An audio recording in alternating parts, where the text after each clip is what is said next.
আমার দোষ কি আছে একবার তুই একদিন কি লেড়ে তোর কাপড় মায়ের চোখ গেঞ্জি পরিস না গেঞ্জি পরবি না এনজি ভাই গেঞ্জি পরবি না গোল আমি কিভাবে আইছেন নিজে জানি না কিছু কোন শয়তানে আনছেন ভিডিও কবির গুলো এটা ঢুকে থেকে এই তোর কে ঢুকেছে কেটো খাইছে হ্যাঁ হ্যাঁ এটা মসজিদ না এটা মসজিদ হ্যাঁ খারাপ তো করবে বাইরে না করে মসজিদ থেকে এই কোনো হাম না কি কি সমস্যা কি আপনার এর কি মসজিদের ইমাম সাহেব 10 জনের গার্জিয়ান তুই মাগির পর 10 জনের গার্জিয়ান তুই মাগির পর ব্যবসা সুদা এই মাগির পর তোর মায়ের সুদি মাগির পর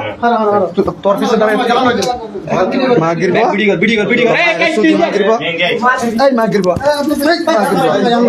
এই মাগির পর এ হারাবে তুই জানে হ্যাঁ এদিকে এই মাগির জি উঠ আমার সুদি শালা ফটো লই তোর ছেলের মায়ের মসজিদ না মসজিদ না এই কাপড় পরবি না চল মাগির জি এই মারিস না আমার দোষ কি আছে একবার তুই একদিন কি লেড়ে তোর কাপড় মায়ের চোখ এটা মসজিদ মারা এ জানো এই তুই যে হাস করছিস মুতি তো তোর শিখতে কি আমার দোষ নি তুই দোষ তুই কি লেছিস মায়ের সুদি মাগির জি তুই মুতি তো হাস করছিস মসজিদ তো এই এক লাখ বুয়া হাস করছিস গেঞ্জি পরিস না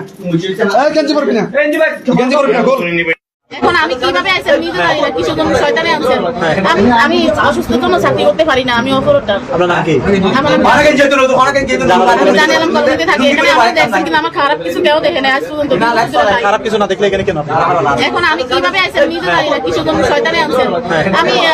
কি বলছিল তাই একজন আমারে বলছিল যে হুজুরের সাথে কথা বলো মসজিদের ইমাম সাহেবের কথা বলো তোমার কিছু টাকা উঠে দিলে তুমি চিকিৎসা করতে পারবে তো ওনার সাথে আমি কথা বলছিলাম বলছিলাম মতন উনি বলছে তোমার আগে আইছি আমি তোমার আগে আসতে পারি না আসলে আগে আইছি আর ওই মানসিক বলছেন আমার কিছু টাকা দিছিল ওই মানুষে দিছিল তাই ওই টাকা দিয়ে আমি ওষুধ কিনে খাইছিলাম আমি চাকরি করতে পারি না তাই এরপর দিন সকালে আমার ডাকছিল আমি যার সাথে কথা বলে 2 বছর ধরে ওর লগে তাবিজ দিবা আমার একটা ছবি আছে হুজুরের তোমার একটা ছবি দিছিলাম ওই তাবিজ দিতে আইছে আমার মানে আমার কি মন করে আমার সবকিছু ভুলে ফেলাইছে আমি চিল্লাইতে পারি না আমি এখানে আনছে এখানে জানালাম 1 তারিখ এই গেঞ্জি লুকাইছো তো রাইতা করে ওই গেঞ্জি লুকাইছো 1 তারিখ জানালাম আঙ্কেলের বাসায় এনে তো জানালাম আঙ্কেলের বাসায় এনে হয়তো আমি ছিলেন আমার কি মাস মন যায় ছিলেন ওনাকে বলছি আমি সইলে যাই আমি এগুলো করার জন্য আসি উনি বলছে আমি 6 মাস করতে পারি না আমার বউ স্টক করছে উনি আমার সারে না আমি কি করবো তারপরে আমি না করতে ওইখানে একটা ফিরোজ ভাই একটা দোকান আছে না ফিরোজ ভাইয়ের দোকান আছে না ফান্ড আছে ওই ফিরোজ ভাইয়ের লগে আমি শেয়ার করছি কত টাকা রমজান মাসের দিন এটা মসজিদের ইমাম সাহেব এটা করা উচিত কই ভাই আমি এক কথাই আমার সত্য ভুল আর আমি কাম শেয়ার করছি আরে ভাই বন্ধ দে ওই বড়ি এই আমার না ফিরোজের তো আমি কইছিলাম আর কি বাইরে